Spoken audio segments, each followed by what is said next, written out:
کراچی سے خبر شامل کرتے ہیں۔ دعوت اسلامی کے زیر اہتمام 20ویں سال 9 پر عالمی مدنی مرکز فیضان مدینہ کراچی میں عظیم الشان سنتوں بھرے اجتماع کا انعقاد ہوا، جس میں اراکین شورا، شعبہ جات کے نگران اور ذمہ داران، مختلف شعبہ زندگی سے تعلق رکھنے والے افراد سمیت دیگر شہروں سے بھی عاشقان رسول شریک ہوئے۔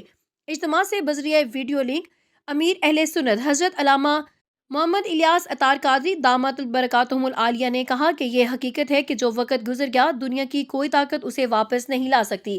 ہر سانس موت کی طرف ایک قدم ہے، جو آگے بڑھ گیا وہ واپس نہیں آتا، اس لیے ہر سانس کی قدر کرتے ہوئے کوشش کریں کہ ہر سانس اللہ کی رضا والے کاموں میں گزرے۔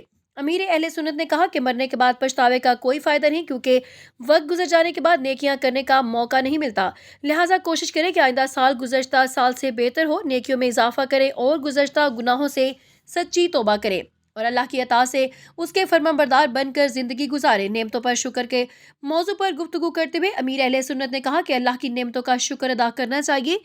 شکر کے نتیجے میں اللہ مزید عطا فرماتا ہے۔ جب اللہ کسی کو نعمت دیتا ہے تو دوسروں کی حاجتیں اسے وابستہ کر دیتا ہے، اگر وہ حاجتوں کو پورا نہ کرے تو نعمتیں اس کے ہاتھ سے نکلنے لگتی ہیں۔ انہوں نے کہا کہ اعمال کے دار و مدار نیتوں پر ہے، اچھی نیت کے ساتھ کیے گئے اعمال پر اجر بھی ملتا ہے اور فوائد بھی حاصل ہوتے ہیں، جتنا شکر ادا کیا جائے اتنا ہی مزید ملتا ہے۔ امیر اہل سنت نے کہا کہ گناہ چاہے مجمع میں ہو یا تنہائی میں، ان پر خوش ہونا بھی گناہ ہے۔